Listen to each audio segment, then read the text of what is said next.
Hello everyone, welcome back to Google Sheet Pro.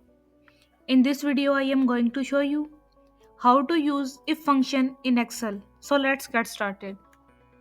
Select the cell, enter the formula type is equal, if obtain marks are greater than 40 or return pass, else return fail.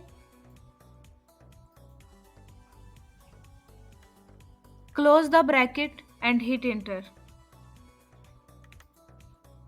Now select all cell and press Ctrl D.